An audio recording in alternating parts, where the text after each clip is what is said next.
o vídeo para vocês então. A gente vai ficar aqui nesse sistema meio improvisado, tá? Mas a gente vou conversar rapidamente com vocês então sobre os organismos de interesse. Os slides já estão disponibilizados lá no SIGA e depois aí vocês podem seguir, acompanhar e rever para tirar qualquer dúvida, tá certo? Bom, então essa apresentação de hoje também é só para fazer uma introdução bastante geral de alguns assuntos que a gente aborda aí ao longo da disciplina e que no próximo seminário que vocês forem apresentar, lá no final da disciplina, deve aparecer um pouco também, que são algumas tecnologias e os organismos que estão por trás dessas tecnologias, tá? Então essa seria também uma aula de introdução para apresentar o assunto e na sequência daí a gente acaba discutindo um pouco mais sobre esses temas, tá bem? Só mudar essa cor aqui. Bom, vamos lá. Como principais agentes biotecnológicos, nós vamos ter os micro-organismos e eles vão participar aí da maioria dos processos biotecnológicos que a gente vai conhecer na sequência. E dos micro-organismos, dois grupos principais vão se destacar, que são os de fungos e bactérias. Tanto fungos como bactérias vão participar como os principais agentes vão ser responsáveis pelos principais processos que nós vamos discutir, principalmente os processos fermentativos, que envolvem fermentação alcoólica, fermentação lática e fermentação acética. Aquelas vias de obtenção de energia que nós temos lá na bioquímica, né? Fermentação alcoólica, lática e acética. Tem um microfone aberto aí. Acho que é Josi que está aberto. E essas vias metabólicas, né, essas vias de oxidação de fontes orgânicas, alternativas ou não, acabam produzindo energia e um produto de interesse. No caso da fermentação alcoólica, produz normalmente etanol ou algum outro álcool derivado. Na fermentação lática, produz o ácido lático. Na fermentação acética, o ácido acético. Então, esses são produtos bastante utilizados na comercialização, mas também empregados em processos industriais e tecnológicos.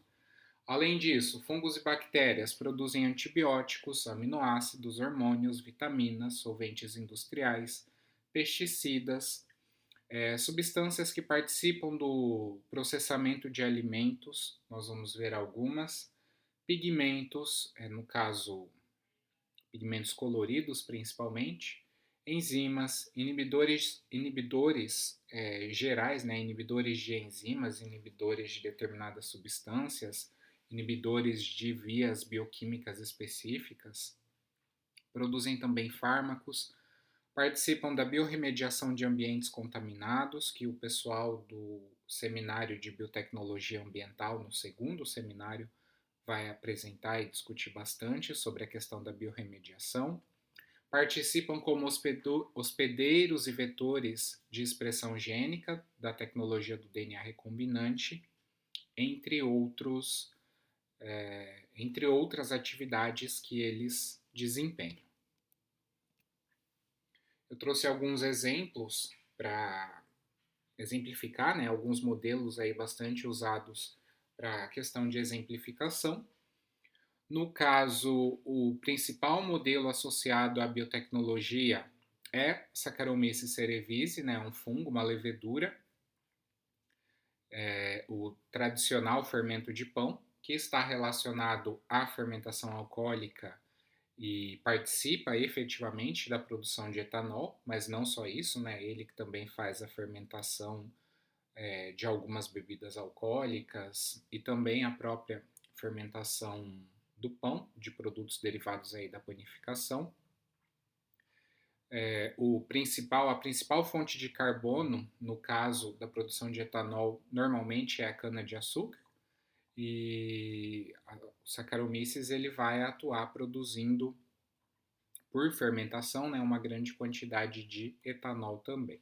Tenho aqui uma microscopia eletrônica de varredura mostrando o formato da levedura, né? Ela é unicelular, bem pequenininha, invisível a olho nu, e é essa levedura, então, que participa desse processo biotecnológico. A produção de etanol, no caso, é um processo totalmente biotecnológico.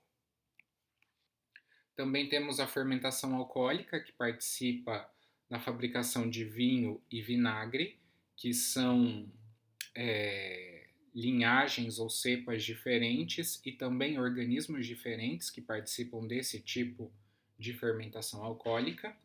No caso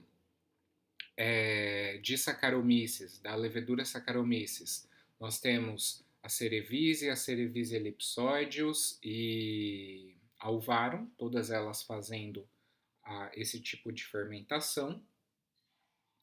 Lactobacillus fermentum também é uma bactéria bastante ativa nesse processo de fermentação de vinho e vinagre. E depois nós temos o gênero Acetobacter, que daí tem uma série de espécies aqui, né? Coloquei aqui uma série de espécies, as que fazem melhor produção tanto de vinho como de vinagre.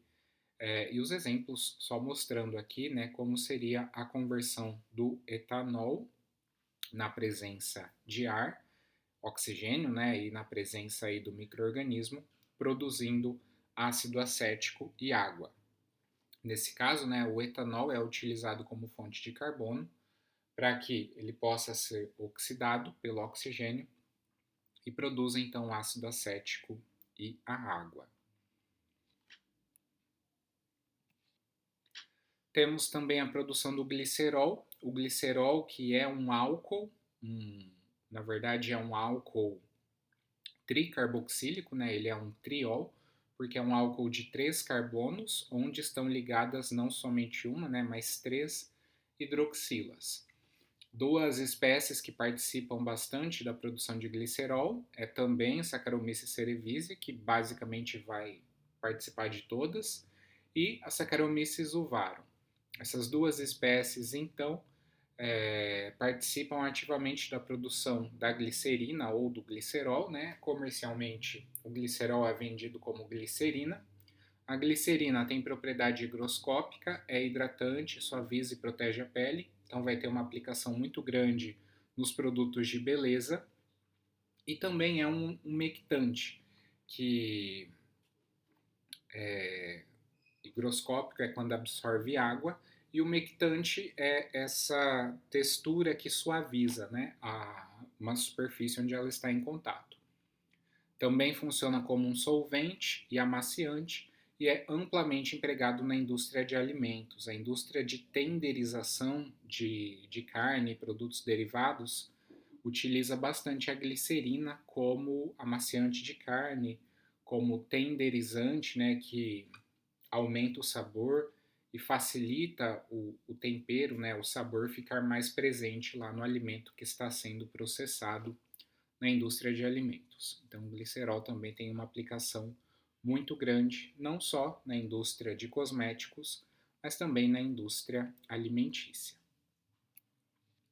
Temos também a produção de iogurtes. Aqui eu destaco o gênero Lactobacillus, onde nós vamos ter uma série de espécies, né? Lactobacillus casei, Acidophilus, Plantarum, Fermentum e Reuteri. Todos esses lactobacilos a gente vai encontrar nos diversos tipos de iogurtes e produtos lácteos derivados aí, parecidos ou processados como iogurtes. Esses micro-organismos participam auxiliando o controle da microbiota intestinal. Então, para você ter um intestino regulado, é interessante consumir esses lactobacilos. E eles também impedem a proliferação de bactérias patogênicas. Uma vez que você tem essas bactérias boas se reproduzindo lá no seu intestino, Eles vão competir por alimento e espaço com as bactérias que eventualmente possam ser patogênicas, né? E, no caso, podem impedir que você tenha lá uma infecção intestinal, uma diarreia ou qualquer outro desconforto relacionado a um micro-organismo patogênico que eventualmente está tentando entrar ali no seu organismo. Então, quando vocês forem ao mercado, procurem lá um vidrinho de Yakult. Vocês vão ver que tem escrito lá L. casei shirota, né? Um tipo de lactobacilo que é bastante utilizado no preparo desse tipo de derivados aqui de leite, tá? Seja iogurte ou leite fermentado. Todos esses também processos biotecnológicos. Só um instantinho que eu vou tentar ver se a minha cachorra fica quieta.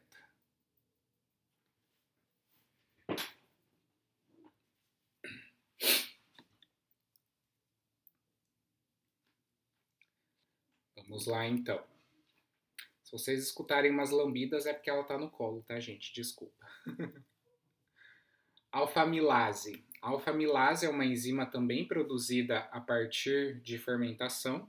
Quem faz isso é o Aspergillus, é um tipo de fungo que atua como decompositor. Eu trouxe aqui uma imagem do,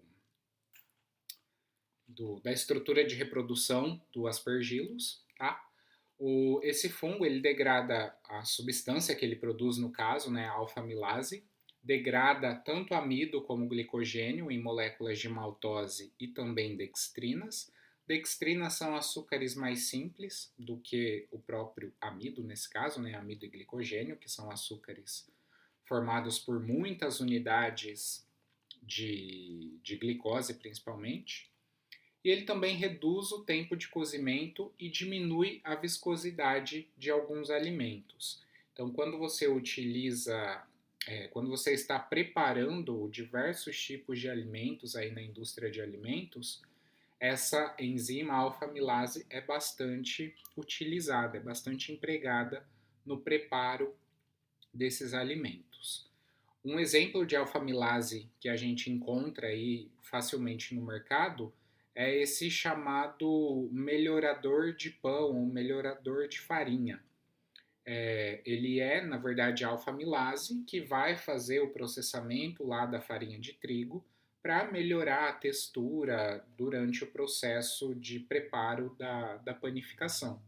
Então, quem faz pão em casa normalmente utiliza agora, né? Isso é algo mais recente, não é algo que lá os nossos avós, bisavós utilizavam, mas é algo bastante recente que o pessoal vem utilizando aí na indústria de panificação e você consegue comprar tranquilamente no mercado. Eu já vi aqui em Capitão Poço e tem de outras marcas também, que você pode comprar para colocar isso no seu pão, tá? Teoricamente melhora a, a textura do pão, né, do produto final lá da panificação. Depois da alfa-amilase, nós temos a beta-amilase, que é um outro tipo de enzima responsável pela digestão agora, não do amido, né, mas principalmente de celulose. E quem produz a beta-amilase é o Bacillus subtilis, que é um saprófito comum do solo e da água, um bacillus? Não, bacillus é bactéria. Uma bactéria que você vai encontrar normalmente no solo e na água, ela tem coloração gram-positiva, e a beta-amilase é amplamente empregada na produção de cervejas, uma vez que ela converte o amido, não só o amido, mas também a celulose presente na parede celular dos vegetais, né, cevada, lúpulo, malte, todos os outros que são utilizados na produção da cerveja. Ela converte então esses açúcares de cereais em açúcares fermentáveis. Uma vez feito esse processo de conversão, aí o Saccharomyces, por exemplo, ele consegue atuar e fazer o metabolismo, fermentação alcoólica dessa fonte de carbono. Tá? Então, para quem faz cerveja em casa, não sei se vocês têm o hábito de produzir a cerveja que vocês consomem, mas em algumas regiões isso é bastante comum.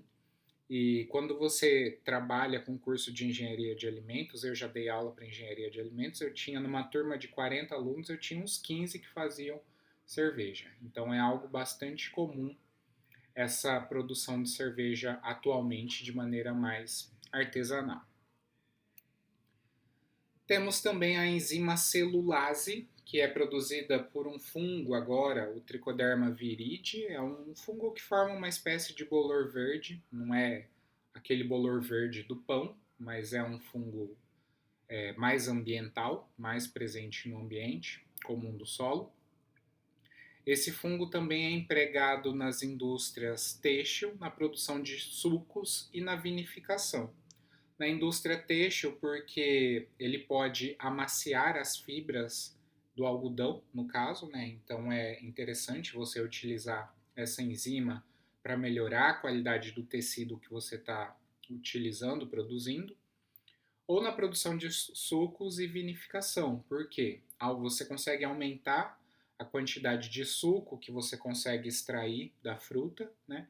Através da diminuição da quantidade de resíduos que você produz. Então, aquele bagaço da laranja, aquele bagaço de uma determinada fruta lá que você jogaria fora, após o tratamento enzimático, você consegue extrair uma maior quantidade de suco ou de polpa daquele resíduo que seria descartado. Então, isso facilita bastante também, e essa enzima vem sendo cada vez mais utilizada nesse tipo de produção industrial, não só sucos, né, mas também de vinho.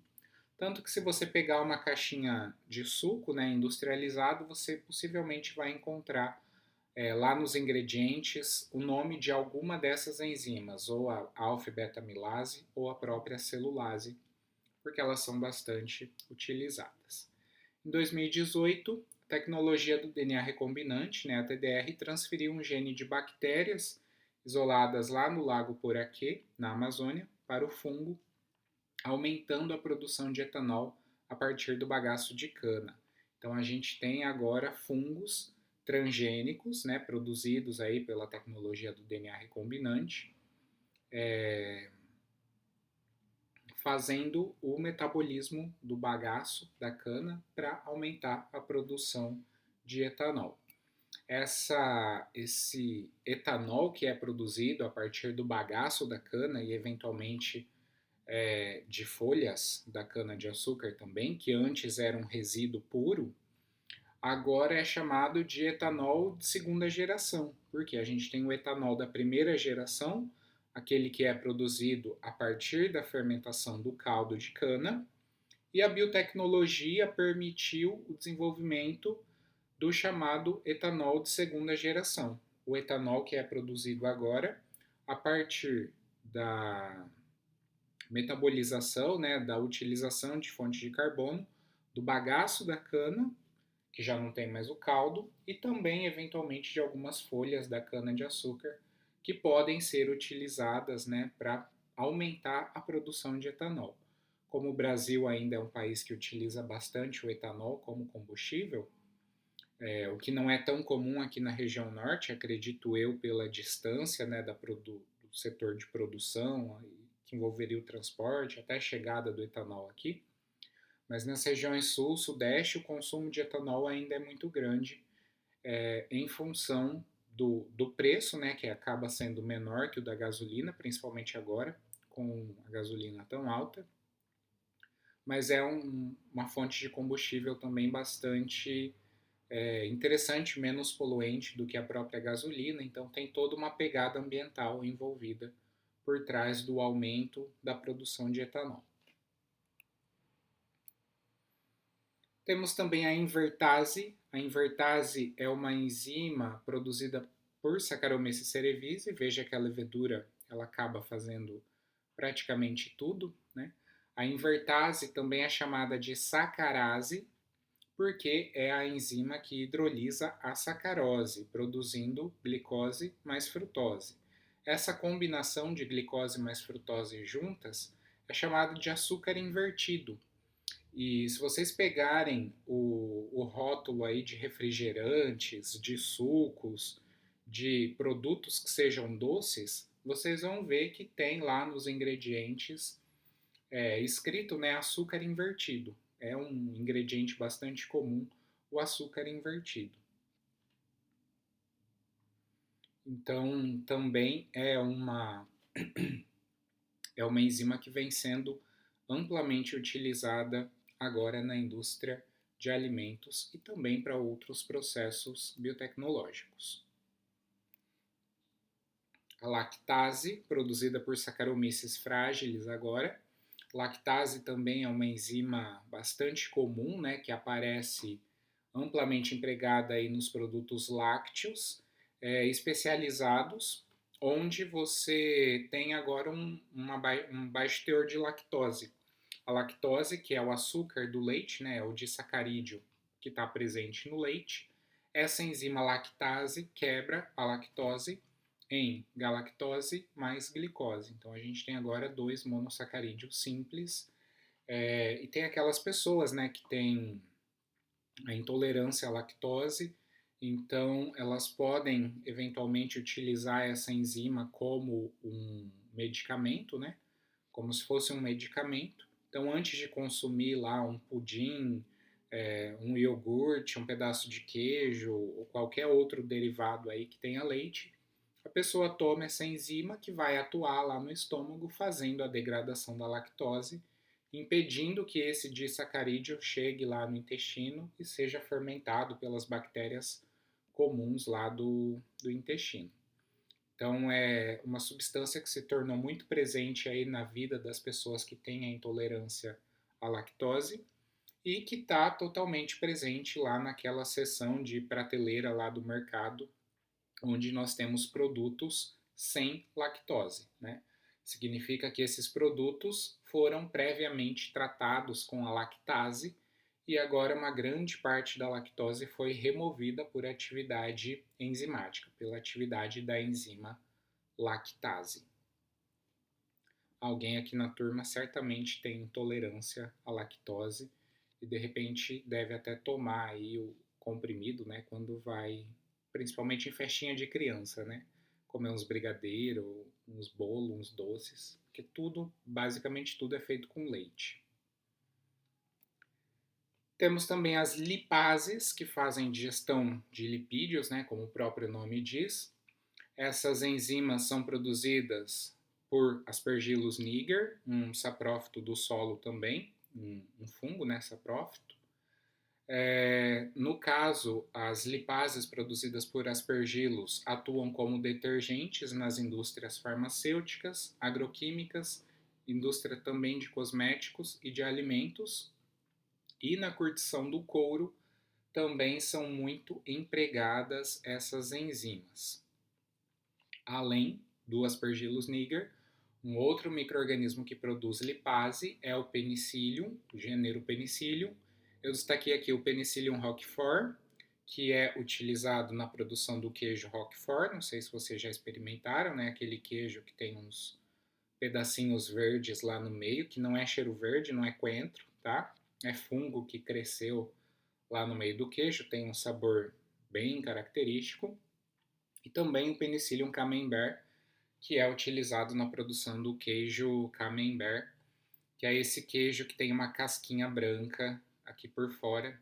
Para quem gosta de queijo, experimentem um camembert antes de morrer. Tá? Camembert é uma das melhores coisas que a vida tem aí para oferecer para gente em termos de queijo, para quem gosta muito de queijo. Tá? Camembert é maravilhoso. Então comam um camembert. E não só esses, né, mas outros queijos também utilizam alguns tipos de fungos aí para sua produção. Temos também as oxidases, que são produzidas de novo por Aspergillus niger. Essas enzimas produzidas pelo fungo atuam no branqueamento de papel e tecidos. Então, esses fungos acabam sendo bastante utilizados aí na indústria de tecidos e também na produção de papéis e também na produção de papéis para teste de glicose, né? O pessoal que tem diabetes aí precisa fazer a testagem com aquelas fitinhas. utiliza um papel que é especificamente tratado com essas enzimas produzidas pelo Aspergillus niger. Tem o exemplo aqui da celulose não clarificada, né, que fica com essa cor marrom, e o exemplo da celulose clarificada, que fica branca, né? Então produziria aí um papel, uma folha de sulfite branquinha. Temos também as pectinases, que juntas com as celulases são amplamente empregadas na produção do suco de frutas. Um dos melhores produtores de pectinases é o fungo Aspergillus niger, tá?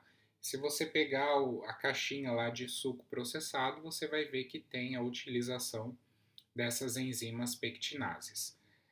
Funciona do mesmo jeito que eu falei para vocês, né? Essas enzimas atuam principalmente sobre o resíduo, aquele bagaço, né? As cascas, os restos que seriam descartados, proveniente aí da extração da polpa e do suco, e elas conseguem retirar um pouco mais de polpa, um pouco mais de suco, né? Elas conseguem solubilizar aquele precipitado que se formaria lá nos sucos e, consequentemente, ela aumenta a produção. Se aumenta a produção, você tem maior rendimento, você vai ter maior lucro. E lembra que a biotecnologia sempre vai envolver a resolução desses problemas, né, visando trazer algum tipo de benefício, e esse benefício pode muitas vezes ser um benefício econômico, tá? Então, por isso que essas enzimas também são bastante utilizadas. Gente, até agora nada da energia voltar, hein? Vamos acabar o dia sem luz. Temos as proteases. Proteases, como o próprio nome diz, fazem digestão de proteínas. O fungo Aspergillus oryzae é um fungo filamentoso que produz uma grande quantidade de proteases. Oryzae vem de arroz, né? Essas enzimas, elas são utilizadas como amaciante de carne, utilizado bastante na tenderização da carne. Também são utilizadas no processo de curtição do couro, fermentação de soja e de feijão, que é bastante utilizado na culinária oriental. Eu não sou muito fã de culinária oriental, mas aqueles temperos, aqueles molhos feitos bastante comuns na culinária oriental, a maioria deles utiliza essas enzimas na sua preparação. Também é utilizado na sacarificação do arroz e de cereais para a produção de bebidas, como é o caso do saquê, né? O saquê é uma bebida japonesa, se eu não me engano, né? Oriental, produzida a partir do arroz, é como se fosse um vinho do arroz. E também alguns tipos de vinagre utilizam essas enzimas aí, né? Precisam utilizar essas enzimas para que o carbono possa depois ser convertido, servir como fonte de carbono para a produção do vinagre ou do álcool, nesse caso. Também temos a produção de queijos, e que a gente já viu anteriormente, né, aqueles dois fungos, o Camembert e o Roquefort, mas tem outros que participam também da produção de queijo. Originalmente, a Escherichia coli, a bactéria, né, que é a E. coli, bastante comum, ela produz a enzima quimosina. Essa enzima também é chamada de renina, e essa enzima ela foi clonada a partir da tecnologia do DNA recombinante de caprinos, porque um método antigo de produção de queijo, né, utilizava o produto do estômago de caprino. Então você precisava praticamente de um vômito de caprino para você ter acesso a essas enzimas, e você colocava aquele vômito de caprino para coalhar o leite, e ele coalhava o leite de uma maneira muito eficiente, e a partir daquele leite coalhado você conseguia fazer a produção de queijo. Hoje a gente não precisa mais utilizar o vômito da cabra para isso, né? Porque a gente pode ir lá comprar a quimosina lá no mercado, que é produzida totalmente por tecnologia do DNA recombinante, tá? Então quem gosta de queijo, talvez algum dia comeu um vômito de cabra por aí.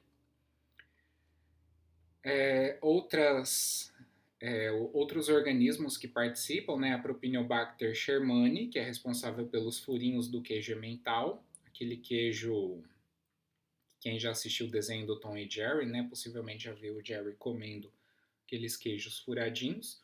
O emmental também é muito bom. E o mucor, que é o responsável, né, também pela produção de queijo Roquefort, mas aquele bolor que aparece do lado de fora do Roquefort, não aquele bolor que fica do lado de dentro do Roquefort. Isso que vocês estão vendo é uma peça de queijo, né? E toda essa fumaça aqui cobrindo o queijo são fungos que estão crescendo ali. E a presença desses fungos garante ali todo o sabor característico desse tipo de queijo. Estou vendo que vocês estão escrevendo aí no chat bastante, mas agora eu não consigo ler. No final, posso comentar. Estamos finalizando já. Temos também a degradação de plástico, aí já as biotecnologias ambientais mais recentes. O micro-organismo Ideonella sacaiensis é responsável por produzir enzimas como petase e metase, que fazem a degradação e processam o plástico PET, esse plástico de basicamente garrafas descartáveis, né? Garrafa de refrigerante, garrafa de água, acho que são os PETs mais comuns aí do nosso dia a dia. Então, essas bactérias conseguem, claro que a algum custo, né, com algum tempo, fazer a degradação desse tipo de plástico. Aqui tem uma imagem também mostrando essas bactérias que fazem a degradação de plástico. Temos também a degradação de petróleo, né, algumas bactérias que já foram identificadas aí mais recentemente. A Alcanivorax burcumensis, vorax porque vem de voraz, né, ela é uma devoradora, de alcane, que são os alcanos, né, que lembra os hidrocarbonetos aí formados que vão formar o petróleo. Por isso que é uma Alcanivorax. Ela é uma bactéria marinha não patogênica e produz diversas enzimas, incluindo hidroxilases, que degradam hidrocarbonetos no solo e na água. Então, quando você tem o derramamento de petróleo, de óleo no mar, né, ou até mesmo no solo, você pode utilizar essas bactérias como uma ferramenta para diminuir os impactos ambientais causados por aquele acidente, né, por aquela tragédia, por aquela catástrofe. Então, cada vez mais são descobertos bactérias e organismos e micro-organismos diferentes que podem atuar nesses processos biológicos, nesses processos ambientais, na tentativa de tentar reduzir o impacto que eles poderiam causar. Temos também a degradação de defensivos agrícolas e cada vez mais se descobrem mais bactérias e fungos também, né, que eventualmente possam fazer essa função. Trouxe aqui alguns exemplos: Aspergillus fumigatus, Rhizopus stolonifer, Rhodococcus, Aspergillus é fungo, Rhizopus, Rhodococcus, Nocardia, Bacillus e Pseudomonas, todos eles bactérias que fazem então a degradação de alguns tipos de defensivos agrícolas. Não são todos que podem ser biodegradados, mas nós vamos ter aí alguns poluentes, alguns tipos de pesticidas, né, principalmente, que são os mais utilizados, sendo degradados por algumas bactérias específicas, né, e consequentemente você diminui o impacto ambiental que esses pesticidas trariam para o ambiente. Também temos o controle biológico de pragas. Quem for falar da biotecnologia ambiental possivelmente vai retomar alguns desses assuntos. Um exemplo bastante utilizado é a Panibacillus vortex. Essas são bactérias anaeróbicas facultativas que podem ser encontradas no solo, na água, em larvas, insetos e também amostras clínicas. Tem essa bactéria praticamente em todo lugar. Ele é um micro-organismo social que forma colônias dinâmicas que têm um crescimento do tipo de vórtice, como vocês estão vendo aqui nessa imagem crescendo ali na placa de Petri. Então, o crescimento dessas colônias é bastante interessante. Além disso, esse micro-organismo, né, produz substâncias antimicrobianas que podem afetar fungos e bactérias patogênicas do solo e plantas. Então, seria uma estratégia de controle biológico aí bastante interessante, onde você poderia fazer um bioinseticida, né, um inseticida ou um pesticida baseado em um organismo biológico que produz substâncias que impedem o crescimento de outras. Então, seria algo bem interessante e a biotecnologia ambiental se dedica muito a essa área, a esse setor atualmente. Temos também as microalgas, agora já saindo do reino lá dos fungos e das bactérias, né? Temos algumas algas unicelulares fotossintéticas que estão presentes no ambiente marinho, em água doce e também no solo.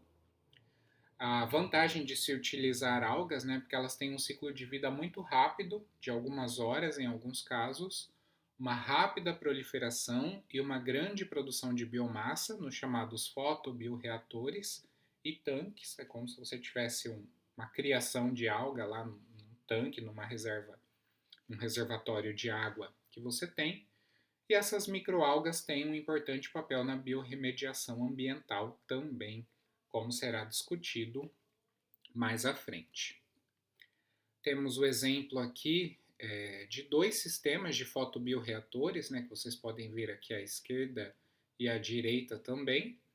É um recipiente onde você tem água, os nutrientes que essa alga precisa, luz, porque ela precisa fazer fotossíntese, né?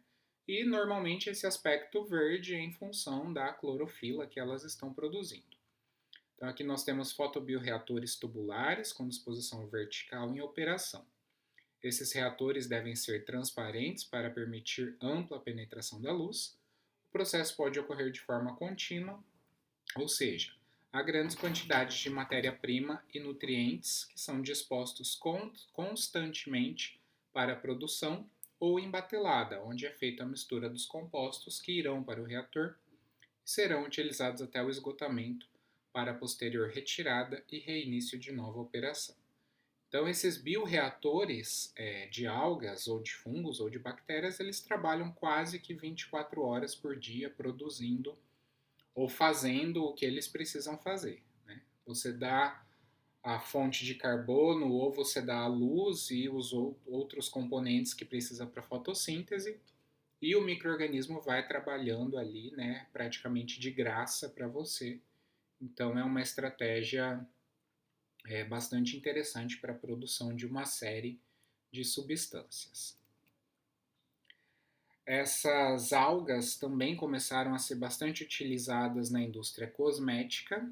Eu trouxe aqui o exemplo de algumas espécies: Palvova luteri, Odontea laurita, Cryptocodium cone, Porphyridium cruentum, Dunaliella salina, Hematococcus pluvialis, entre outros, que vêm sendo bastante utilizados na indústria cosmética. A empresa Algenist, por exemplo, tem a patente do ácido algurônico, que é uma substância bioativa, talvez uma das mais recentes que a gente tem aí, né, sendo bastante utilizada na produção de cosméticos. Se alguém quiser comprar um cremezinho lá da Algenist, vai desembolsar hoje aí entre 75 e 112 dólares um vidrinho pequenininho de creme facial, tá?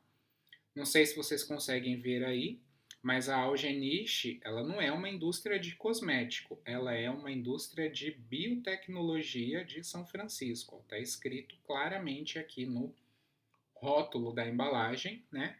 As indústrias de cosmético, elas deixaram de ser indústrias de cosmético. Atualmente, elas são indústrias de biotecnologia. Inclusive, eu estava fuçando aqui no site da Natura para mostrar para vocês. Eu não sei se sem a internet vai funcionar, Mas se por acaso vocês consomem aí produtos da Natura, tem uma linha da Natura que é toda feita a partir da biotecnologia Proteia. Não sei se vocês já tiveram a curiosidade de ler isso lá no rótulo do shampoo, do condicionador, do creme que vocês estão utilizando, tá? Aqui embaixo, fazendo a propaganda, né? Vai que a Natura me nota e já quer patrocinar essa aula.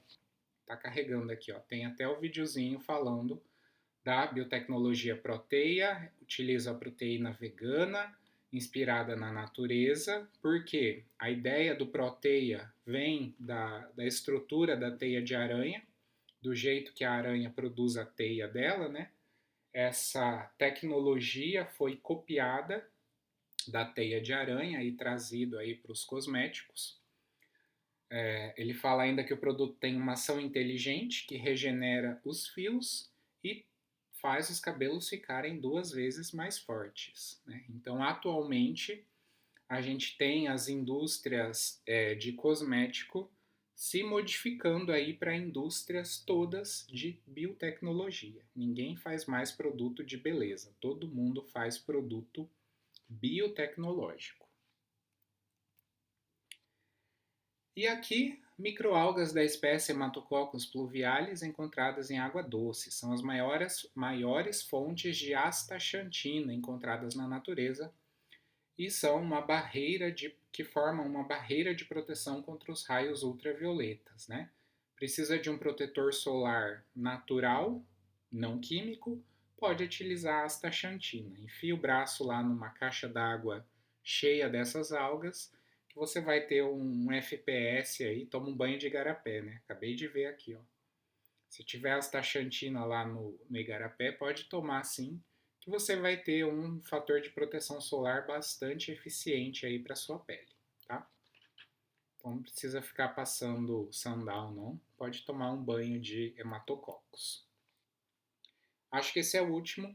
Na indústria de alimentos e corantes, nós temos a Dunaliella bardaville, uma alga também, uma microalga, que faz bastante síntese de beta-caroteno. Beta-caroteno é um antioxidante que está presente lá na cenoura, né? Mas em pequena quantidade, você precisaria comer um caminhão de cenoura para ter essa quantidade aí de beta-caroteno. Ele é um precursor da vitamina A e da melanina, então auxilia na visão, também na coloração da pele, para quem precisa manter o bronze aí em dia, sem tomar muito sol, consome beta-caroteno que vai ficar com a pele aí da cor do verão, tá? E aqui o exemplo, né, da Dunaliella não produzindo beta-caroteno, então ela fica verdinha. E aqui quando ela está produzindo bastante beta-caroteno, veja que ela não fica verde, ela fica totalmente laranja em função da grande quantidade de beta-caroteno que ela produz, tá? Bom, eram esses os organismos de destaque que eu queria trazer para vocês na biotecnologia.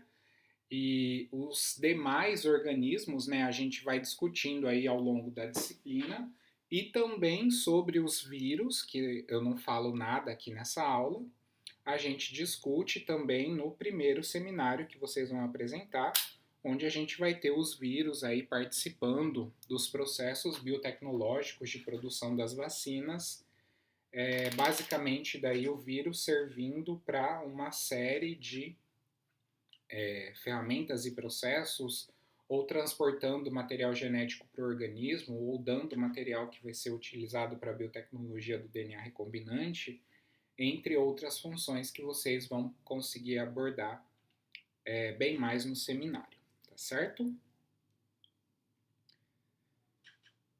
Deixa eu ver se eu consigo abrir o chat aqui de vocês. Estão bastante comunicativos hoje.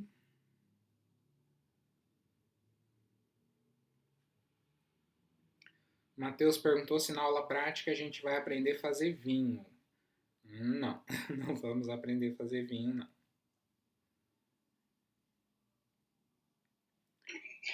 Professor, mas seria legal fazer vinho, queijo, seria mesmo. Ué, gente, para fazer vinho é só ficar uma semana sem lavar o pé, utilizando aquele tênis bem apertado, bem fechado, com umas 3 meias, bastante calor. E depois amaceta as uvas e pronto, guarda depois o negócio e deixa fermentar, o vinho tá pronto. Não tem segredo, é isso. Que delícia, que delícia. Misericórdia. Estão comentando aqui da lactase lá, do povo que tem dor de barriga, quando consome lactose. Estão falando dos carapanã, não sei porquê. Amaciante de carne, água quente com limão galego, funciona isso? Não sabia. Eu sei que se você colocar um mamão verde lá no tempero, a carne derrete, porque o mamão tem papaína, né, principalmente quando ele está bem verde. Então você coloca uns pedaços de mamão, uns pedaços de abacaxi lá no tempero da carne e a carne vai desmanchar. Se for uma carne de espeto, a carne chega a cair do espeto, de tão macia que ela fica, né? Você consegue fazer carne moída com mamão verde, porque a papaína, ela degrada a proteína, né? Então consegue amaciar muito bem a carne. Interessante essa informação. Churrasqueiro que é churrasqueiro, né? Tem que saber. Pega aqueles colchão duro lá, bota uns pedaços de mamão verde no meio e vira colchão mole, tá? Aí vende dizendo que é picanha. Opa, vende que é picanha. E vende bem, viu?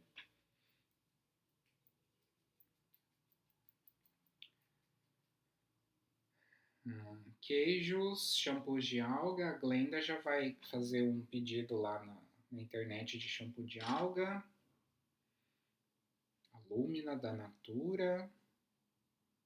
Todo mundo agora comprando produtos da Natura, porque é uma empresa de biotecnologia.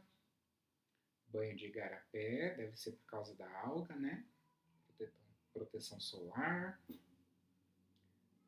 Cerveja, isso, gostei, vou testar, vou aderir, não sei o que.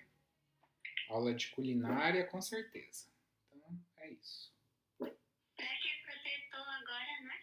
Pra que protetor? Passa uma aloe vera lá no corpo, né, uma babosa, depois toma um banho de igarapé lá onde tem a alga, eu já nem lembro o nome dela, hematococcus, e não precisa de proteção solar, não. Karen levantou a mão, precisa dizer algo, Karen?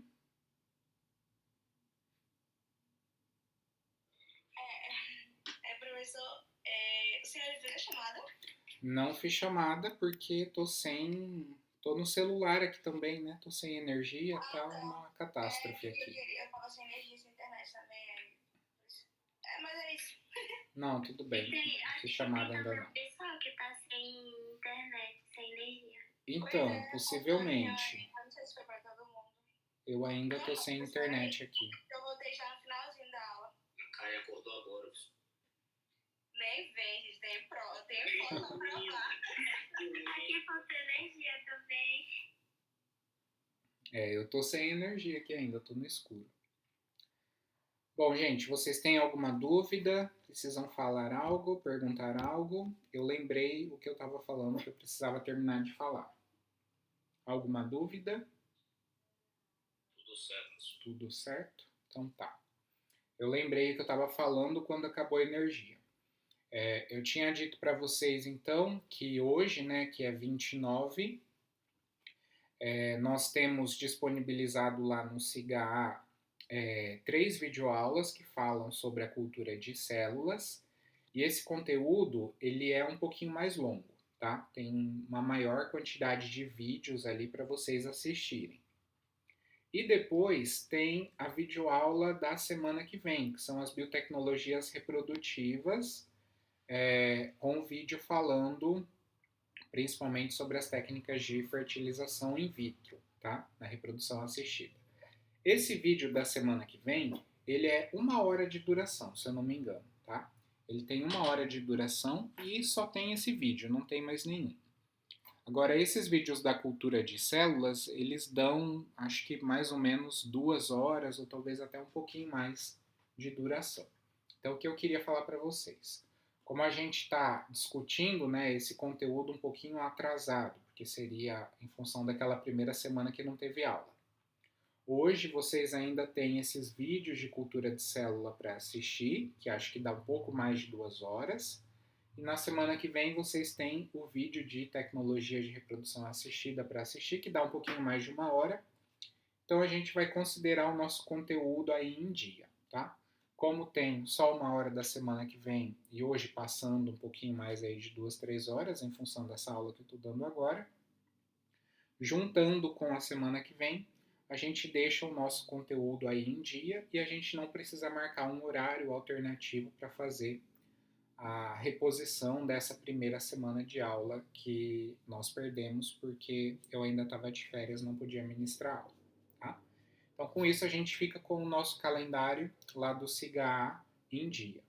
Então, hoje, semana do dia 29, vocês têm as aulas que já estão disponibilizadas lá no SIGA para assistirem sobre a cultura de células animais. E na semana que vem, mais 1 hora de videoaula sobre a tecnologia de reprodução assistida.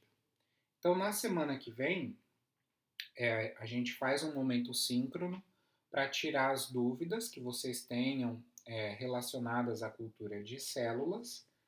E depois a gente faz um momento aí para tirar as dúvidas que vocês tiverem sobre as tecnologias da reprodução assistida. Para quem chegou depois, o nosso seminário fica de forma presencial, então, para o dia 19. A gente vai prorrogar mais uma semana, né? Então, o seminário não começa no dia 12, começa no dia 19, de forma presencial, tá? Aí eu vou explicar certinho para vocês como que vai acontecer a avaliação do seminário, a participação de quem está assistindo e a apresentação de quem está apresentando. Explico certinho como que vai ser avaliado todo esse processo do seminário, mas aí eu deixo para explicar lá presencialmente, que é bem simples também, tá? Então, acho que era isso que eu tinha para falar com vocês hoje. Se não tiver mais nenhuma dúvida, era essa a nossa aula de hoje. Obrigado pela presença de todos. Como eu estou aqui no celular, eu não vou conseguir fazer chamada, né? E estou vendo que tem 20 pessoas aqui na sala. Não, tem mais de 20. Tem 26, 27 pessoas. Então, acho que está praticamente a turma toda conectada. Lembrando que deve ter alguém que está sem energia, né? Então, se não houverem mais dúvidas, obrigado pela presença. Bom restinho de terça-feira aí para vocês. E se tiverem dúvidas sobre o seminário, sobre o material, sobre o conteúdo, é só entrar em contato comigo, a gente marca um horário para conversar e tirar as dúvidas, tá bem? Valeu, professor. Boa tarde. Valeu, gente. Obrigado, boa tarde e até mais.